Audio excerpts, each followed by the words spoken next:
Welcome to InDev Podcast. You're listening to Donald, a.k.a. ArmofJustice, from indev.news. That's indev.news, standing for Humanity in Development. Remember, .news, not .com, not .net, but .news. InDev standing for, again, humanity, which is always in development. This is a special edition of our podcast this holiday season, as the Star Wars movie that we've all been waiting for has recently come out, and helping me process this in all of our ratchet glory is a special guest and friend. Please introduce yourself. Hey, my name's Jess Moore.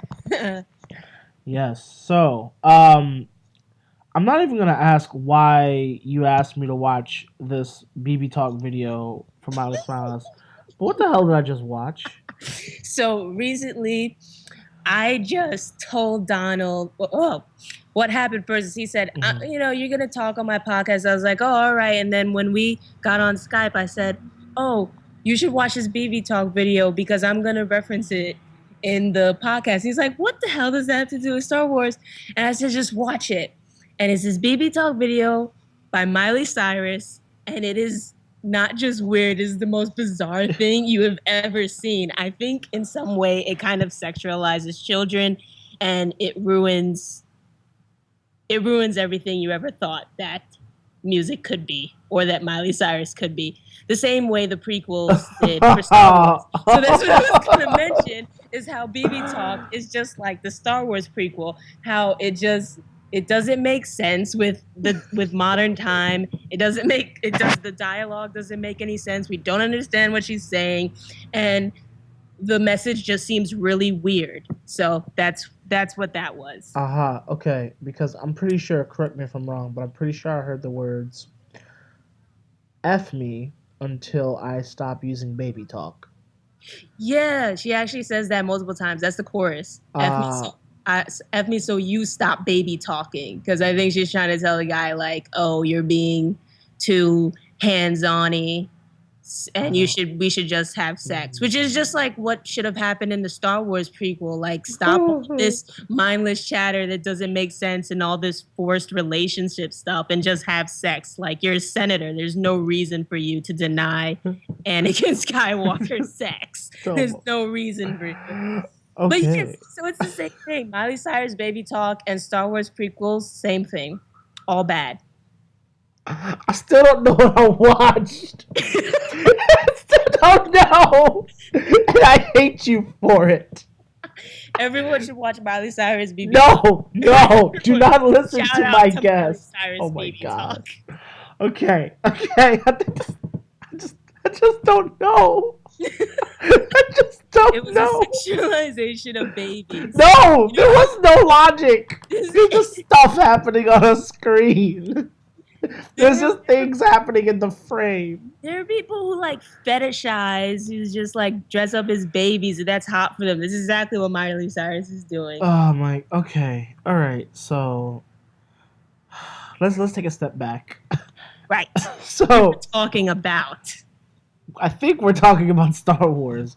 And so you saw it, right? You saw it. Twice. You saw it twice. Okay, so that's a foreshadowing of what you think. So let's just set the context for people who are listening. First of all, if you haven't heard of Star Wars, I'm not sure if you have access to the internet. Maybe you lived in a hole. Or maybe you were just like kidnapped and you were just like, No, they lived in the hole where Miley Cyrus grew up. Anyway, Nashville. Oh God. Okay. No. Okay. Actually, I quite like Nashville. Tennessee's actually a cool state. Yeah. So, we actually,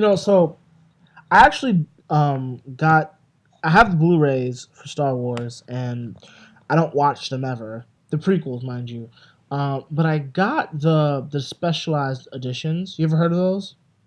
Oh yeah, when they try to take out like all the CGI stuff that Lucas put in. Yeah, and even like the audio mixes, the original dialogue where it was altered, and I actually have it, and I looked at it in preparation for Star Wars Force Awakens, and I actually started watching the Star Wars Clone Wars cartoons as well, which I want to bring up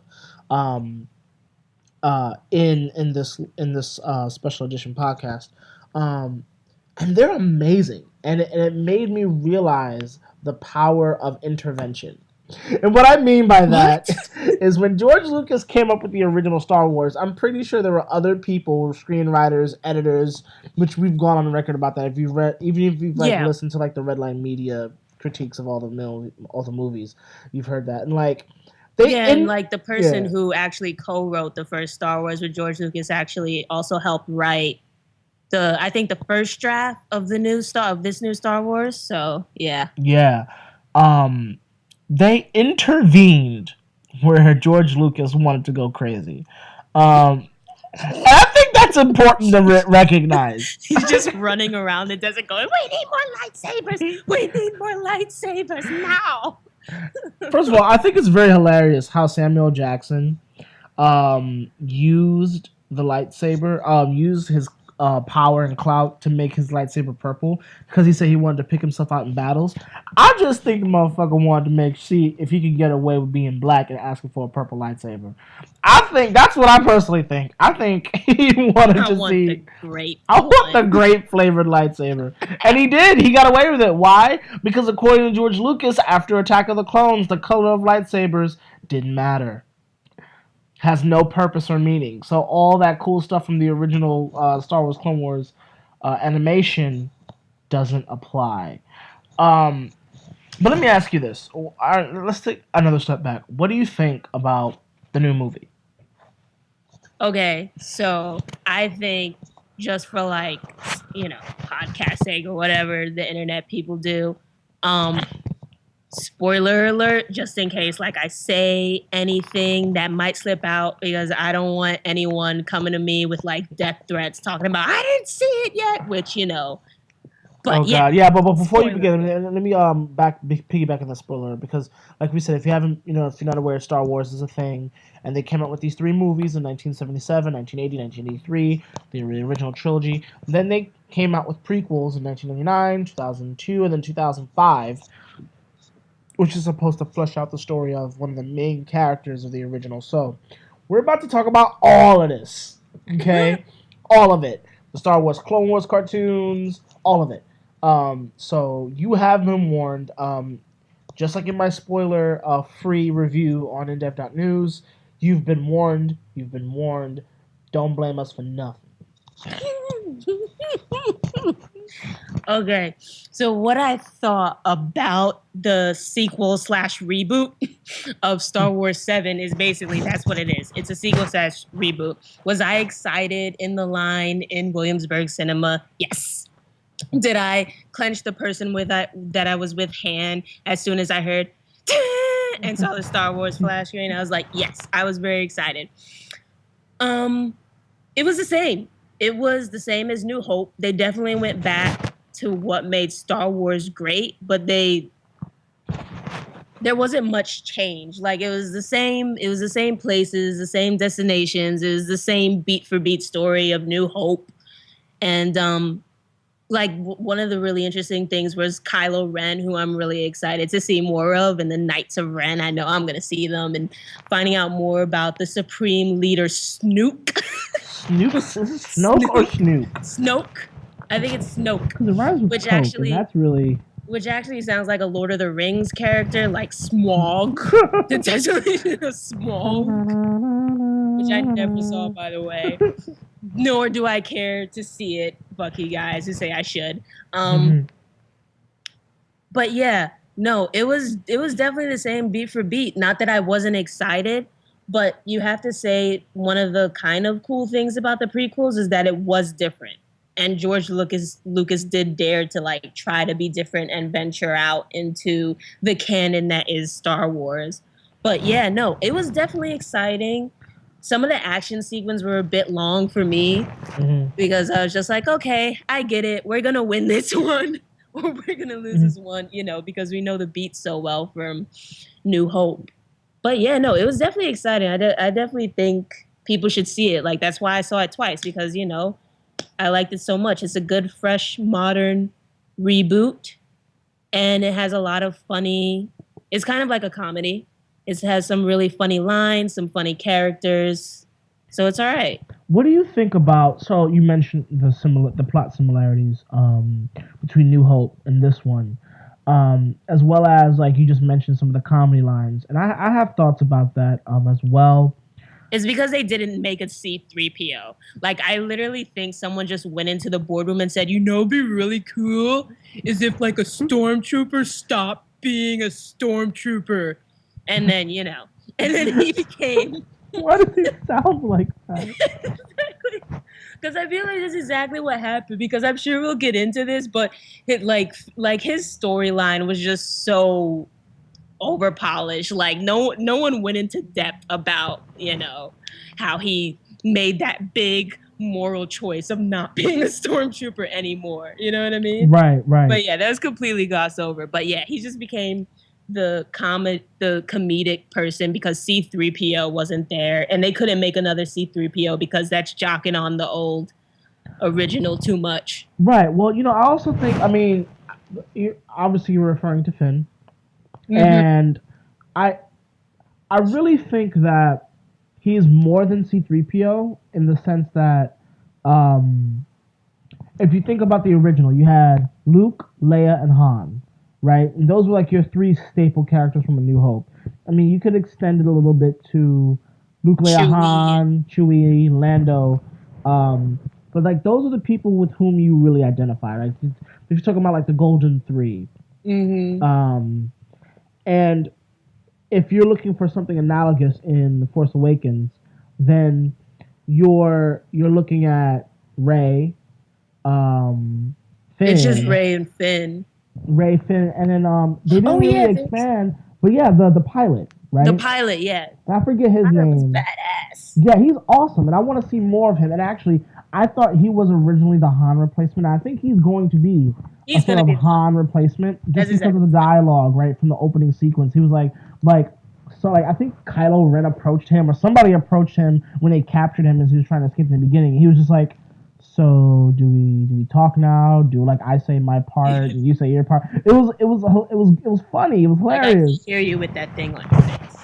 Yeah, and so in my review of the film, I said that I call this movie The Force Awakens, and I think I understand why the filmmakers do it too. They don't exclude calling it Episode 7, but in thinking about George Lucas's project, right, he wanted to make it an episodic thing when he came up with the prequels, and then when they went back and changed the name to A New Hope, added the Episode 4, 5, and 6 monikers to the front. But I felt like in many different ways, they had a job to do in this movie. As rebooting a franchise, you often have many different jobs to do, and you have to get it right. And I'm going to pull up part of, I guess, a spoiler or a teaser to the article, to another article that's more of a spoiler-filled review. But I also mentioned this in the original review that I did. And I'm just going to read off a couple of things that I feel like they had to do, the filmmakers had to do. Pay homage to the original trilogy in terms of story, characters, and aesthetics. Address unreal expectations from diehard Star Wars universe fans, pretty much the people who like make love with lightsabers at night. Introduce a silver screen Star Wars experience to a new generation of kids that only the Clone Wars cartoons they have been exposed to. Maybe the prequels. It has to be a technically competent film. It has to introduce the new characters, the new plot, the new story development. It has to not suck as a Star Wars film, and make a ton of money for Disney to justify the acquisition of Lucasfilm and Industrial Light and Magic. So you have a lot of things to do. Kind of like when the first Star Trek came out, but Star Trek is so nerdy that it may not have been taken as seriously in terms of mass financial success. Surely they didn't want to lose profits, but that's the point there, right? They want to have all of these things hit. And if they focused on any one thing too much, then it would have been a convoluted mess. And so I think given the feeling that I walked out of the theater with, feeling like it was like a New Hope, but refreshed. That goes to show that's why they called it simply Star Wars: The Force Awakens, because the original was called Star Wars, not an Episode 4 or whatever, or Episode this, A New Hope, just Star Wars, and this was just Star Wars: The Force Awakens, not Star Wars Episode 7, The Force Awakens, though it's not something that they exclude. You know what I mean? And so I think there was a lot of that. I think it was the dialogue that was really funny, and I feel like there was a conscious effort to do that, was to really sort of shout at every type of fan out there that this is like the original. I feel like they use a lot of the plot points from A New Hope to make a lot shout really loudly to fans that this is like the original, and we want to sort of establish that this is the same universe that you know. I think they saved back from explaining every detail that would have happened in the timeline after Return of the Jedi, because they wanted to address and adequately introduce the new characters and whatnot. And since they're not simply George Lucas trying to create a vision, but rather just Disney running with this franchise now that's under their intellectual property bank of things to try and pimp for money, they're going to continue to make more stories, more movies that really answer all those really, really nitty-gritty, nerdy questions that we still have that aren't answered. So overall, I think that while it has similar beats to A New Hope, and while it has a lot of... People say this is one of the funnier ones because they're really trying to harp on that sort of old screen dialogue that we know and love from the originals. I think it was done on purpose so that they don't have to have the baggage of doing all those things and doing them well, that the first film compels you to do. I personally think that they're going to deep dive into Luke Skywalker a lot more in the second film, which they could have, shoehorned him into this one. Oh yeah, that'd be too long. That'd be way too long. Like the guilt that he felt and a lot of stuff like that. Like I think they're really going to really flesh that out in the new one. Yeah, it's going to be like Empire Strikes Back, when everyone has to go through their own confrontation and we find out more about their character that way. Like when Luke went through his training with Yoda, Rey is going to go through her training with Luke Skywalker and find out more about Darth Vader and the dark side and what happened during, the original series, and just basically what happened during that lapse of time with Kylo Ren and the New Order of Jedi. And obviously Kylo Ren, we're going to see the Knights of Ren, and he's going to get his new powers because Snoke was like, it's time for the rest. So when you mention that, right, like, oh, bring him back. He got jacked up. We need to finish him off. We need to finish polishing him off. What do you mean by the Knights of Ren? So I actually stayed away from most of the fandom because I wanted to walk in new. And even after I saw it, I stayed away. What is the Knights of Ren? Is that like his attempt to bring forth a Sith Order? Yeah, that's exactly what it is. So with the fall of the Galactic Empire came the First Order, obviously, and Snoke, with his knowledge of the Force, he gathered up like Force-sensitive kids, and Kylo Ren was one of them, to persuade them to come to the dark side of the Force. And so the Knights of Ren is like just basically a bunch of Sith lords. So it's like Sith Academy. Now, where did you get that from? Is this a movie that's coming out? Is this a comic or an expanded universe thing?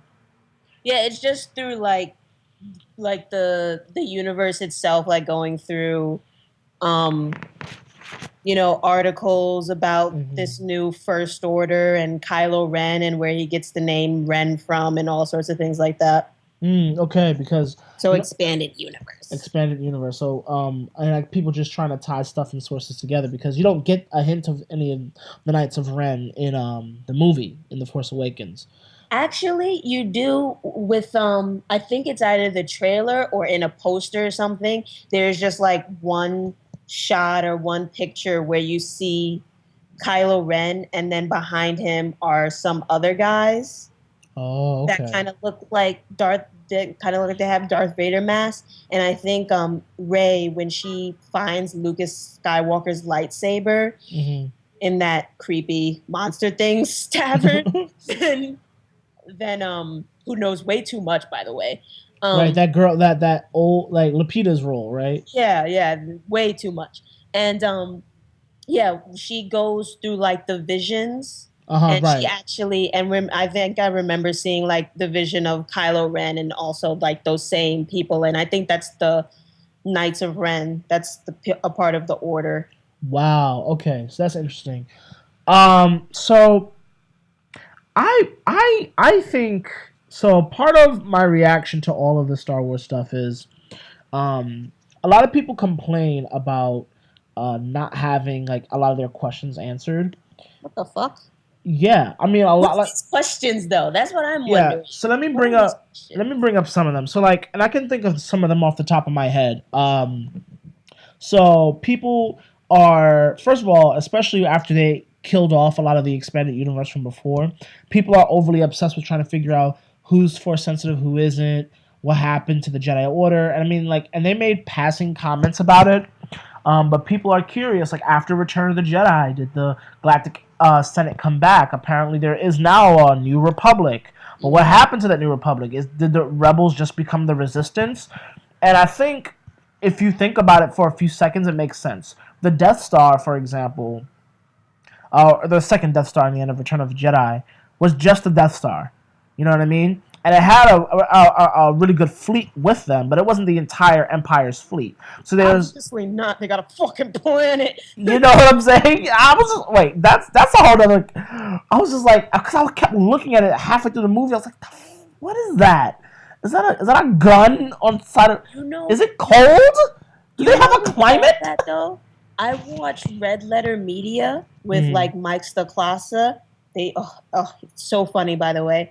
But he actually called that when he watched the trailer. He said that it looked like when the fire was coming out and all the trees were like on fire. It looked like it was a planet. And he said, "I bet you that the new Death Star is a planet." Right. And like, I also had a curious thing. I actually had to go back and read the Wikipedia again to see, because one of the planets that looked like that got like essentially destroyed looked like Coruscant, but I realized I don't think it is. I think when I read the Wikipedia, it was like Hassan or something like that. Anyway, so like there's some like questions like, so where did Luke go? Why did he go there? Did he try to train Jedi? Which they said that he tried to make a new order. Was it just other Force-sensitive people? How did he go about finding these other Force-sensitive folks? Because a lot of people think that the Force is only passed down through genetics. That's what it seems like. And that's what it seems like. But if you think about the Clone Wars cartoons, which is actually pretty good animation, it really is not a cartoon as much as an animation. You can be born Force-sensitive, and babies are born oftentimes to parents who aren't necessarily Force sensitive. And so was Luke only training Kylo Ren? Was he? It implies he tried to establish new Jedi Order, so maybe they found some other people. Think about Think about Luke's training. He really wasn't trained that much. Yoda gave him the Obi-Wan gave him the rudiments. Yoda expanded on it, but then he left to fight Vader in the Empire. By the time he got back to Dagobah, his training was incomplete still. I mean, he got his new arm at the end of Empire, and there was some implied other things that Luke did because he was even more skilled by the beginning of Return of the Jedi than by the end of Empire. And that you could see that when he confronted Darth Vader, you know? So, like, Luke had some things going for him, but he wasn't trained really perfectly, and he was still tempted by Palpatine or by Sidious, or whatever you want to call him, by the Emperor at the end of Return of the Jedi. So he wasn't a Qui-Gon. He wasn't an Obi-Wan. And so, yeah, no, he wasn't raised in the Jedi Temple. They didn't catch him when he was a fucking youngling. Right. Oh God, we're not gonna talk about younglings. Meditated 4 years old. BB talking younglings already. This is not going. Yeah, that's exactly. See, you see. No. Miley Cyrus BB talk. It's about Star Wars prequels. Oh my God. Oh my God. So it makes a lot of sense that Luke would try to make a Jedi Order because he felt like he had to, and that he wasn't really good at it, and that maybe he and Leia, or maybe just him, he tried to, like, with the new Galactic Senate, they tried to support that effort to reestablish a Jedi Order, and Force-sensitive people came forward, but the Snoke character sort of circumvented or sort of stopped that from happening by turning, I guess, now Knights of Ren, some of them over to the dark side, including Ren, and maybe all of them. We don't know how many Force-sensitive people are there, because essentially, being a Jedi is kind of like being an endangered species at this point. You know what I mean? Yeah. So, like, people want to know, like, are there going to still be Jedi, or if Rey and Luke get killed, is that it? Like, is that it? One bad explosion? And what the fuck is Snoke? Well, I think here's the thing that the sequel does that's really good, is that it completely demolishes the prequels. So now the prequels don't matter anymore. What do you mean by that? What do you mean by that? Oh, yeah. So, for instance, the very fact that Kylo Ren is in existence and that possibly a new Sith Order is in town just shows you that Darth Vader never fulfilled the prophecy. It only lasted 30 years. Of bringing balance into the Force. Like, so that just tells you that the prophecy was bullshit, or there is no such thing as a prophecy. So, that whole thing with the prequels. Storytelling. Yeah. The prequels just didn't matter now because the whole point was the prophecy, and now the prophecy doesn't matter. And no one talked about fucking midichlorians, nor can we see midichlorians. There were so many lines that really rebuffed that. Like when Lupita's character first said, "The Force surrounds us," whatever. Every fan of Star Wars was like, "Yep, that's the new definition of the Force. It's restored. The real balance to the Force has been restored." Yeah, because in the beginning, I was like, okay, the Force is just fucking energy that they control. And like, before the sequel, I thought, okay, lightsaber, it's just like energy. You take all the energy and then you could click on the lightsaber. But no, because like fucking Finn picked up a lightsaber and he wielded it like it was just a normal fucking sword. And I'm like, okay, so then anyone can pick up a fucking lightsaber. So I don't know what it is. Well, I mean, we established that almost at the Empire, because remember, the original Star Wars, Lucas only wanted them to... wait, I just had an epiphany. He probably called him Luke Skywalker because he was too fucking lazy to think of another name. So he was like, Lucas, Luke, Sky, Space, Sky. He walks there, Walker, Luke Skywalker. Anyway, his naming is really dumb. Yeah, but when they he instructed the actors to use two hands at all times, and the choreography only two hands because it was so powerful that the lightsaber had so much energy in it that you had to hold on to it with two hands, kind of like old knights with really long sabers and whatnot. And then in the Empire, you had more openness with, like, you can use one hand if you want to. There's still a lot of two-hand choreography, and then in Return of the Jedi, it was a more refined version of that. But then when Attack of the Clone... with Phantom Menace came out, it was just like... It's floating! I accepted that because I'm like, all right, they're fucking Jedi, so they have like they have a whole bunch of fucking powers. I was like, yes. Yeah, I see what you mean. All right, they're just bad. But then Finn picked up the lightsaber, and I'm just like, you know what? You could just click the button and it turns on. That's how lightsabers work. You click the button, it turns it on, and basically, if you could use it, well, then you've been trained. And if you can't, you just can't. Like, it's just like a normal sword. That's basically what it is.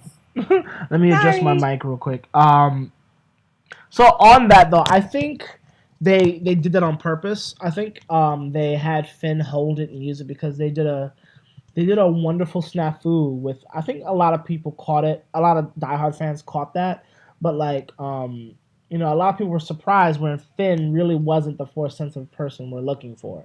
People were like, oh, it's a new Jedi, it's a black Jedi, and, like, people were talking about, like, having really racist conversations about it. That's a really wonderful understanding of our social culture. Be like, you know what runs deeper sometimes than racism? Fucking sexism. The new Jedi is a woman. Take that, motherfucker. No, but you know what the new sequel reboot is going to be after these three movies?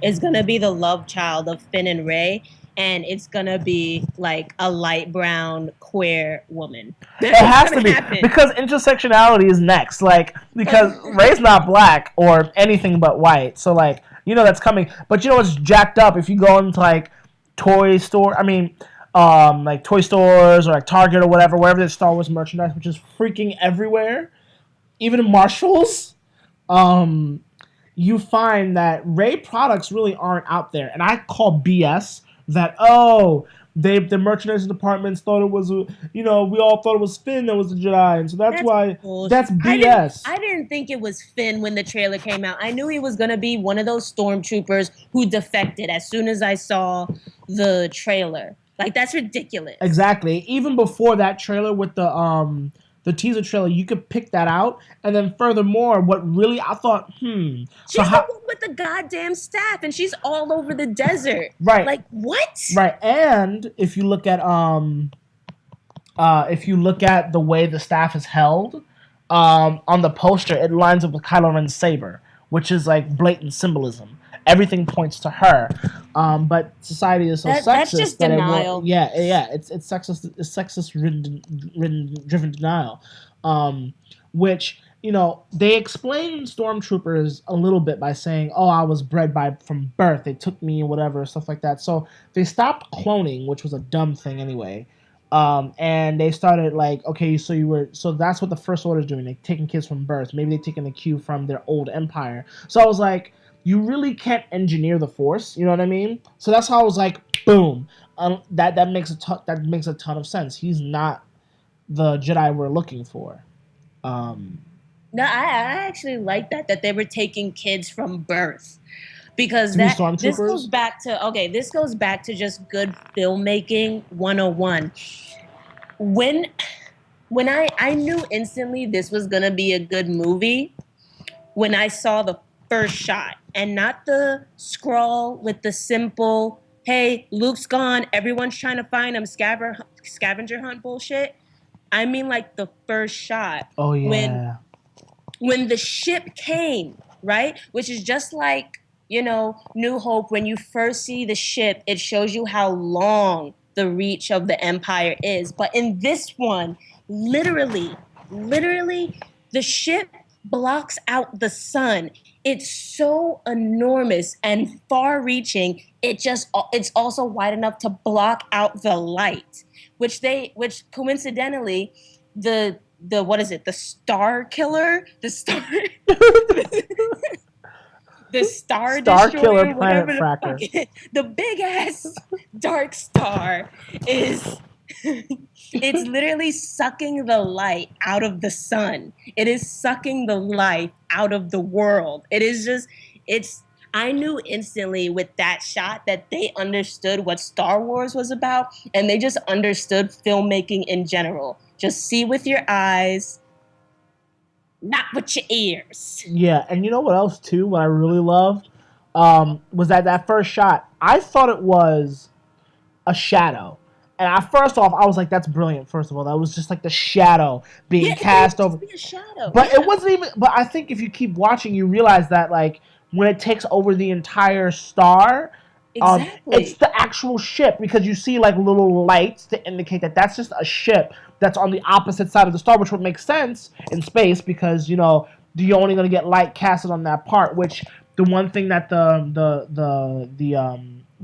opening shot in A New Hope didn't get scientifically right was that there has to be some shadow on some part of that ship because of where however the ship is facing as opposed to the star or stars in that star system. The stars being that was Tatooine because it has more than one star. Here we go, Donald's nerding out. I'm nerding out a little bit, Here you go. Oh my God! Thank you, Neil. It's not the right shadow in the space. Who gives a fuck? Yeah, fuck you. But that's brilliant. But like understanding that made it even more impactful. Because at first I was like, that's a shadow. Because it was perfect black. And then I was like, no, it's not a shadow. It's the ship. And I was like, that was brilliant. That was fucking brilliant. Snaps to them. Also, snaps to them for having, like, Finn try to take Rey's hand, and Rey is just like, stop holding me. I'm completely fine. You're the one that's in trouble. You don't know what you're doing.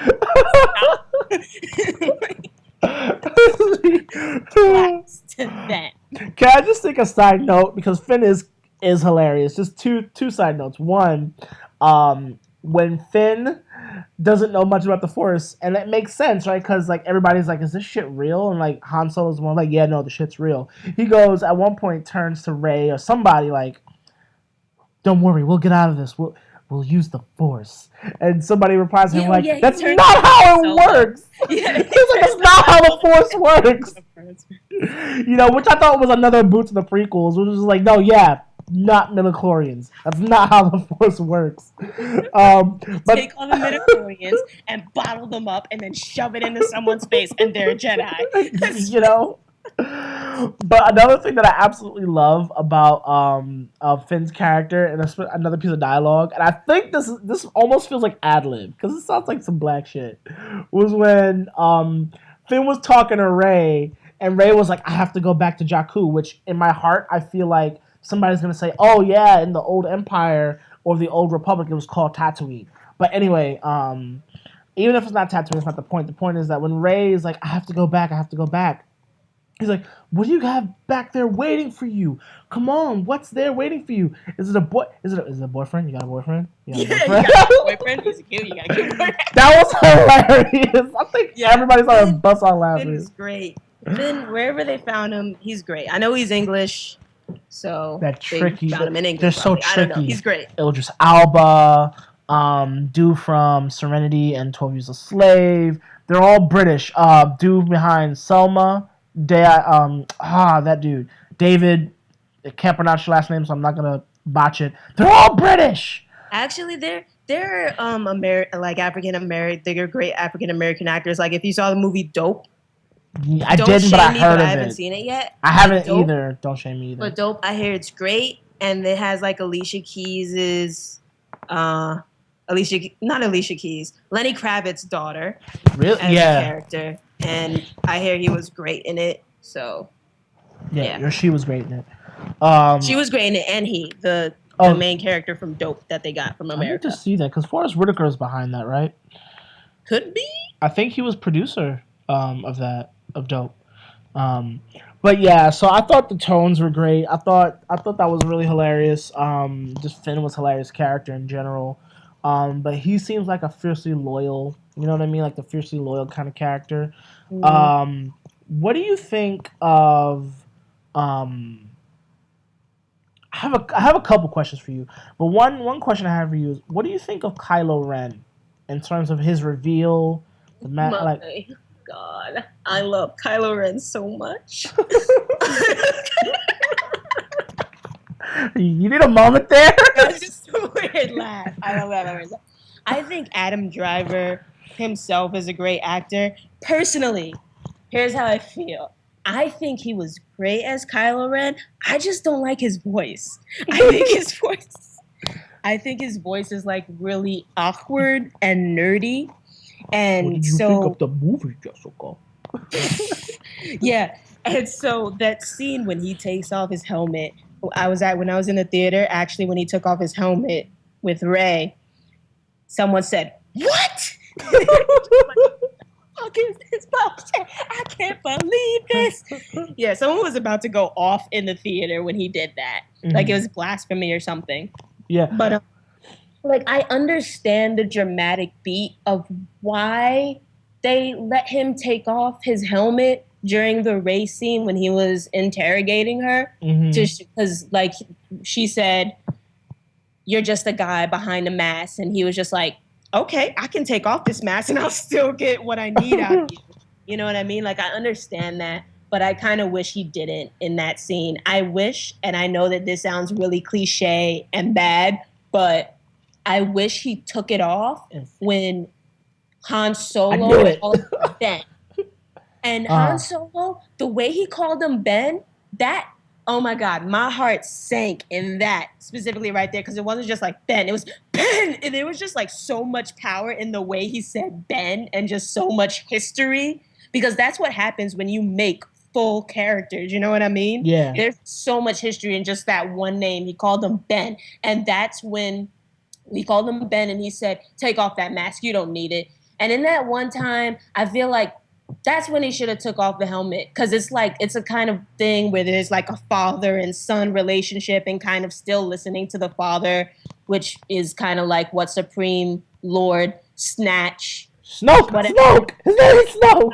Snatch was saying, he's saying the light is still in you because of your father. And it's like it would have been kind of one of those things where it's like it's a father-son relationship and he's still kind of listening to his father and then he finally defeats his father sort of thing. And, Yeah.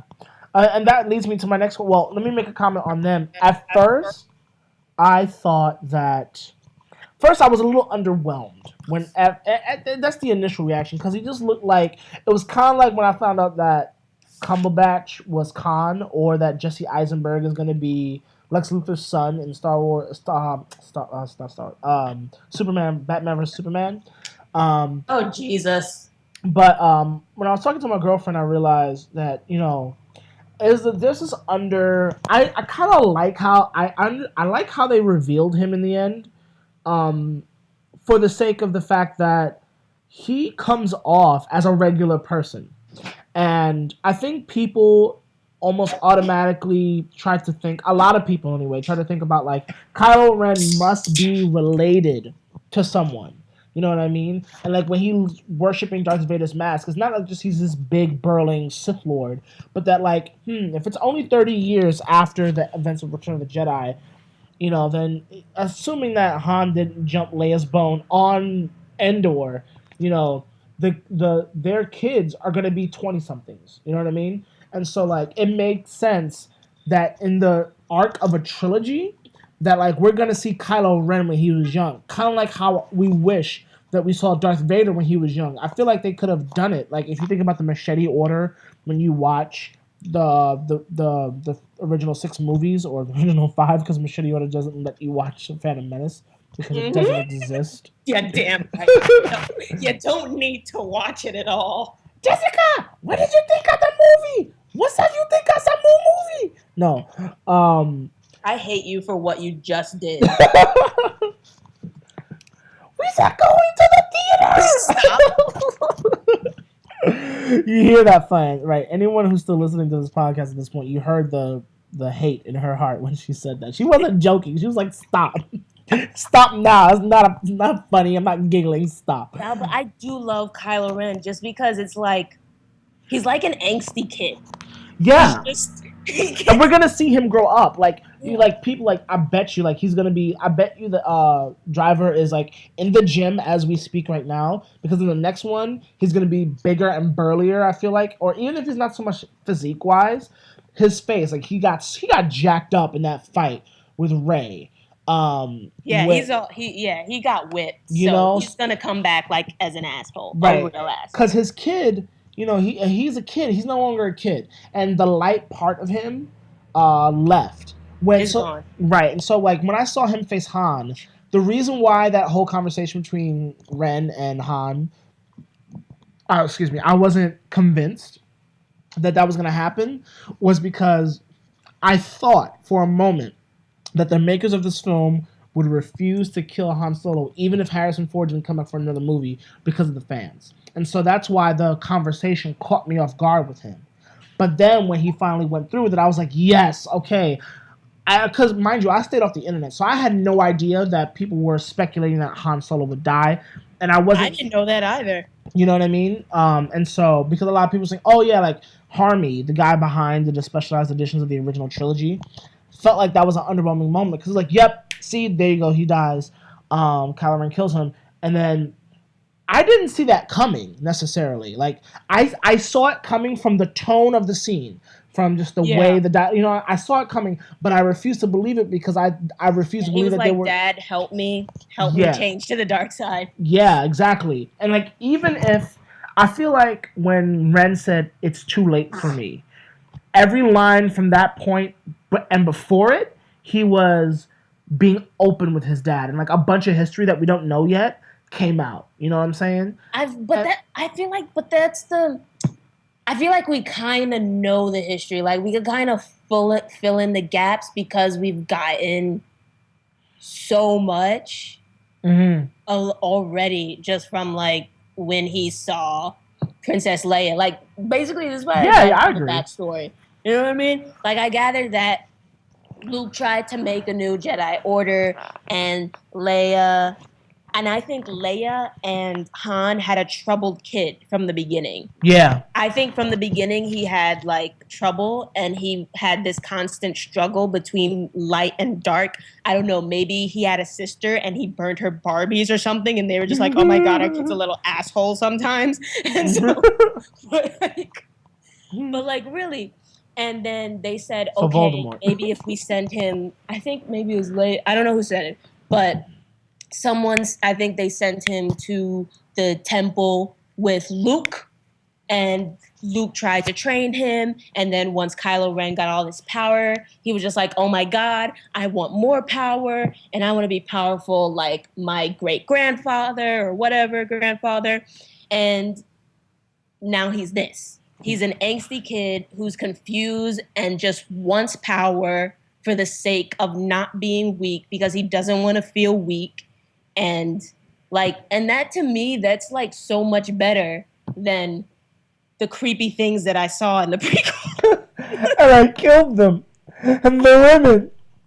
And children. I didn't mind that because like I think they raped his mother. Like people keep talking about that scene like it's so bad.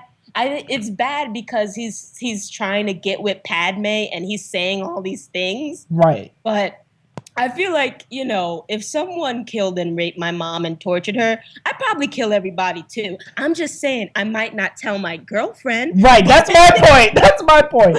I do not object how Anakin reacted to that. I object at how that went down with his girlfriend and how the girlfriend afterward wasn't like, I'm out. I'm just gonna get some tea. And then like you just see her speed off the planet. Why didn't she give him the sort of friend zone speech? I don't know. Maybe she was just too scared by that point. Yeah, but I feel like if an actress is scared or if a character is scared, their inclination is to be like ease their way out. Like that's like the human thing, like typical reactions to ease their way out of the conversation. But she consoled him. What the fuck? Anyway, his mother died. I have a heart. Yeah, but he okay. So, I don't think that conversation should have happened. I think he should have kept that to himself. Right. It would have been more powerful for it. Yeah. But no, I really do think that Kylo Ren, we're gonna see like that part of him is over, and then like when he said thank you for helping me do this, and he kills Han, that's like sort of the completion. How much do you want to bet that Rey and Ren are sisters, brother and sister, and that Rey is Luke Skywalker's daughter? That's what the person I was going with said, that Rey is gonna find out that maybe Luke is her father. And literally this is what I said to her. I was just like, I don't care. I don't care. I really don't care. Why not? Like the lineage is neither here nor there for me. Well, you know what I mean? Well, here's why I think it could matter. It likely, huh? Well, I think it can matter in the sense that, like, not so much that she is the son of Luke. I mean, the reason why I'm bringing it up is because we know that she's not Leia and Han's children, or not yet anyway, because we have no idea why she wanted to go back to Jakku or who her family was. Someone left her there, and it looked like it sounded like, I don't know, it could have been Luke. Luke probably left her there. Yeah, maybe, you know what? Honestly, let's say this. Maybe she was one of the Force-sensitive kids. That's what I was thinking. Who was, like, adopted into the Order. Maybe her parents died or something at the hands of, the Empire. And she's one of those Force-sensitive kids and came in. And maybe she trained alongside Luke and some others and maybe Kylo Ren. And then, obviously she was really young. And so when Kylo Ren disrupted everything, then she didn't get to train. And then in order to protect all the Force-sensitive kids, then maybe he just spread them out amongst the universe and just planted her in Jakku. Yeah, I think that's possible. I definitely think she's younger than Kylo Ren for sure. And maybe to avoid what befell, how he fell, that like they disperse all the real younglings or whatever. But the reason why I care about the lineage a little bit is because I think we're forced to deduce that she is possibly the daughter of Luke because we know that she's not Han or Leia's daughter. And then furthermore, if you just think about the confrontation between Ren and Rey at the end of the movie, it looks like they were oftentimes like the DP was juxtaposing them against each other, especially with their sabers. And like I feel like it matters more because they might be brother and sister, and that might make their confrontation in the future more than just about good versus evil, but the same type of beat where it's like family versus family. I think that the original trilogy had. I was thinking that too, but I was thinking that earlier on in the movie when Kylo Ren was saying like, "What girl?" and that girl, like he knew the girl, right. Like he knew, like he kind of had in his mind what girl they were taking from Jakku and all sorts of things, right? But like me right now, I don't care because they're gonna tell you. They're gonna tell you in the next movie, and if not the next movie, they're gonna hint it, and then you're gonna know by the third movie. So I'm just like, eh. But my theory is just sort of like, you know, maybe it was a Force-sensitive kid that was adopted by Luke. Because I don't know who Luke slept with. Or maybe Kylo Ren killed Luke's baby mama. That could happen too. You know, she was just annoying, so she, you know. And maybe that line, "I am your father," will be replaced with, "I killed your mother." Oh, God. I killed our mommy? Well, I don't know. But I think she's not just your average Force-sensitive kid because of what you said about the beginning and Kylo Ren knowing which girl, but she may not necessarily be related to him. But I thought it was interesting just how even visually they were juxtaposed and like how he's like, "I could be your teacher," you know what I mean? Like, why the hell? Yes. You know what I mean? Like, he was like, he cares about her to some extent, you know what I mean? Because he could have wasted her early on and not give her a chance to fight back. Well, Snoke also wanted her. So now Snoke Snatch knows about her. Smaug knows about her and wants her now because he revealed that he's more sensitive. The big dragon in the sky. Right. Well. So I'm about to go to Snoke in a second because I still don't know. I have an idea. But one thing I wanted to mention was... He's Palpatine. Oh, God. Well, possibly. Well, before I get there... Notice how, like, I didn't buy, like, the balance of the Force thing because for George Lucas that made sense because his 6 films were just the 6 films and nothing else would come out into the Star Wars movies unless he said so. But I think they came up with the original, like, the first Jedi Temple or whatever because you do have to explain how if Anakin's supposed to bring the balance back to the Force being this so-called chosen one, because if you have to explain away this bad storytelling, right? Then you have to have a reason why there's a motherfucking Snoke. Because he only brought balance back to the Force for all of 30 seconds. You know, or 30 years in their universe or whatever. So, like, where does Snoke come from? And they mentioned something in the beginning about how, like, oh, it has the power that explains or keeps the Force in balance or something like that or whatever. Like, the first temple has that power. Or you can get that power there or something like that.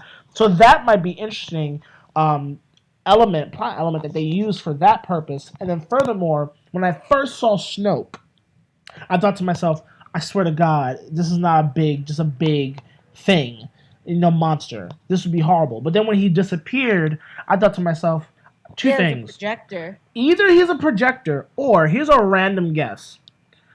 He is Palpatine manifesting himself in the Force, just like Anakin and Obi-Wan and Yoda at the end of Return of the Jedi. Who says that you can't manifest yourself in bigger form? It's just a manifestation, right? No. But I mean, like in the movie, Snoke as a 25-foot thing, that's him actually projecting himself as like 25 feet as a way to like impose himself on other people. But him himself, that's what I was thinking. I was thinking this could be the ghost of Palpatine, or this could just be Palpatine, because no one ever found his body. We never saw his body after he got thrown down that shaft. What if he just like stopped himself by floating and using the Force and like escaped? Right, you know what I mean? So that's my thought, because like we don't see like a freaking Toshiba projector from the future like behind him, like when his form. We do? Yeah. Oh, okay. There's a shot where they show that it's literally just a projector. Oh, okay. So I didn't see that. Okay, so then if he's just a projector, then that lends credence to the fact that there's a physical manifestation of this thing somewhere in the universe, who's projecting from that, you know, that webcam. What is he compensating for? Why must you be 25 feet? What are you overcompensating for, Snoke? The way Kylo Ren wears all black and puts on that helmet to make himself seem more imposing and darker and bigger, and his voice sounds deeper, because when he took off that mask and he started talking to Rey, I was just like, oh my god, he sounds so nerdy, and I couldn't get over the fact that he sounded so nerdy. And I couldn't get into it. But maybe he just a small wee. Maybe but his it's the same thing. Like he literally uses the mask to just impose himself onto people. Yeah. But the oh my god, the sound effects when he first uses the lightsaber is so good. Yeah. They make him sound so powerful. What do you think about the Force sound effects? Because those, I really think that they did a really great job of organically talking about and using the Force. And like when he stopped that bolt, that laser bolt. When he stopped Rey and Rey is like trying to struggle, that was some really good acting, because you could jack that up really bad, you know what I mean? Because that wasn't special effects, that was just her jerking her body like she's stuck there and she's scared. Bad. That was well done. And then the sound effects that went with it, I thought was really cool. I thought it was better than just like the regular whoosh from the prequels. It felt more real, more visceral, you know what I mean? Like the Force is almost tangible, whereas the prequels, the Force, whenever they used the Force, it was just clean. You know what I mean? Yeah, like when he stopped that lightning bolt, I was like, "Oh Jesus Christ!" It looked like he actually pushed something against it, and when he like grabbed people and put their hands back, it was just like, "Oh, whoa!" It's like actually something that grabbed a hold of you. It's crazy. Yeah. And I personally think that, like, after Return of the Jedi, like, it makes a lot of sense. Like, 30 years is not enough time to reestablish a galactic senate, an imperial democracy, and re-up your troops. I think in the 30 years from Return of the Jedi, Luke tried to do his thing. The first people were dissatisfied because, the local governors retained power after A New Hope, right? He was like, oh, yeah, we dissolved the imperial senate, remember? So, really what I think what happened was, they tried to do this democracy thing again. It didn't really work out.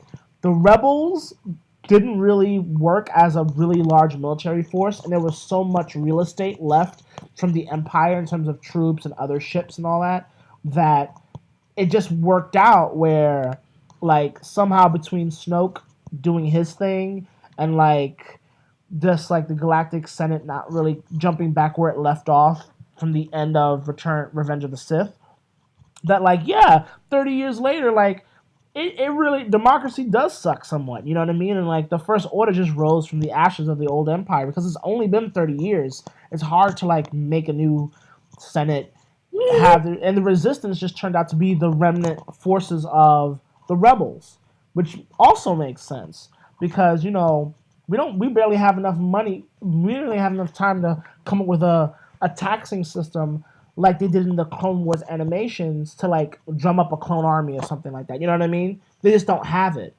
That was a really easy way for George Lucas to sort of, like, combat the big droid army that he made in the original, the Phantom Menace. Because when you think about the trilogy, the major story points and beats were already there at once. But George Lucas wrote the prequels as he went on. So he had to adjust for the fact that, damn, I got this huge, endless droid army.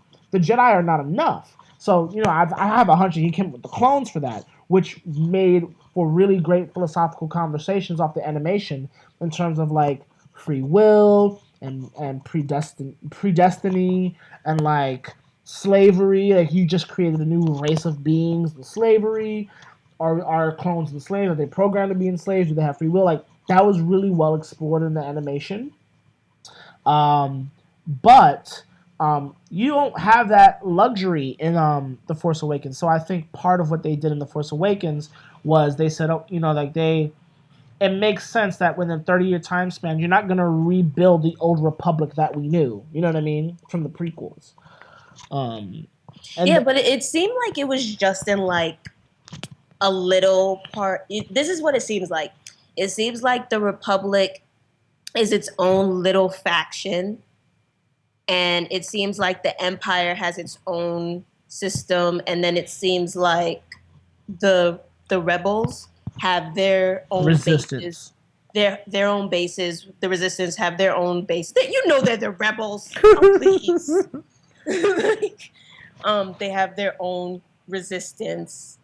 They have their own base, and they're supported by the Republic because the Republic, it's all politics. They want to be in control again, and they don't want the Empire in control. So it just seems like a big civil war, you know? Yeah. Like remnants of the Republic are the First Order. Now remnants of the old Republic is this brand new Republic. Right, exactly, right. So yeah. So we're brushing up on an hour now, and the sounds from the street outside my window make it sound like turn up is gonna occur. So, what are your final thoughts? Because we could geek out and just keep talking for another next couple of hours if we really wanted to. But I guess what are your final thoughts on this? I like it. I think they're gonna stay true to some beats of the original trilogy in the next one, but I do think we're gonna get a lot more. They're gonna get a lot more creative. We're gonna see a lot of good character development because that's where all the stuff is gonna happen. All the stuff's gonna happen. Yeah. What are we gonna see in this movie? Stuff. No. Yeah, no, it's a good movie. I think people should definitely see it, if not twice. I don't think it's just a good movie for Star Wars. I think it's just a good movie in general. It's a good movie. Yeah, it's a pretty good movie. It's especially for something that's like a sequel or a reboot these days. Like, it's really good.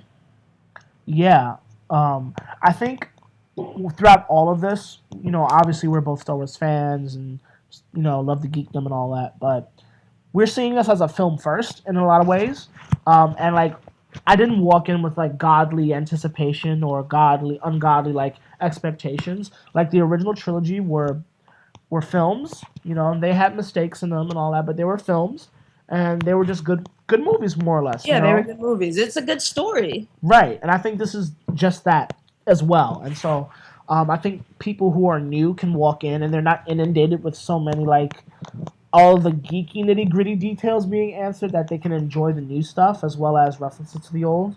I think that fans can enjoy it, and I think all except the die-hard like Star Wars people who want everything to fit together perfectly, even the sequels and even the prequels, are going to enjoy it as well. So yeah, go see it. Yeah. So thanks, Jess, for see BB Talk. No, BB-8, yes. BB Talk, hell no. Oh god, BB-8's so good. BB-8's great. I do like. I like the fact that we could get emotions off of R2-D2, but we had to rely a lot on like C-3PO or other people responding to R2-D2 because he only had that one axis of head rotation and like a little bit of boop boop beep beep beep boop. But like I do like the fact that BB-8 is more expressive. I think I miss having to figure out R2-D2's like emotional state and how he's like really R2-D2 throws shade on everyone. Yes. He's so sarcastic. Oh my god, he's such a bitch. R2-D2 is kind of a dick, but like on the light side, of course, But like BB-8 is really adorable. I kind of want a BB-8. Yeah, you know what I mean. He's like a dog. Yeah, BB-8's real. He's the homie. BB-8's the homie. But yes, this podcast is gonna go out as a special edition. I am working from a mobile workstation, so you might have heard a lot of background noise. You might have also heard a lot of fan noise. That's fine. Jess, if you ever wish to write for InDev News, you're welcome to guest appear at your leisure. Hopefully, we'd like to hear more of you because I think you really do enliven the podcast. And we're gonna wrap things up here. You can find our spoiler-free review, as well as soon to be a sort of geek article about questions that, like the nitty-gritty, spoilery-filled questions that a lot of the geeks out there, including myself, don't have answered, but I'm not necessarily concerned about, and I'll tell you why. Also, in part of the fact that this is a movie. It's just a movie. You're going to find that on indev.news. That's indev.news, not .com, not .net, but .news. Again, you find that at indev.news. That's InDev, humanity, which is always in development. And we will see you next time.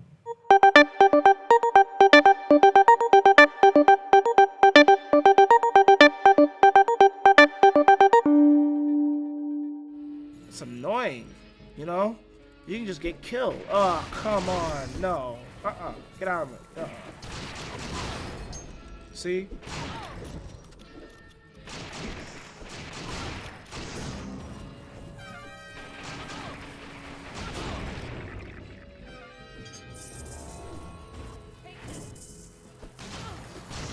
See, I didn't reload, so I gotta run.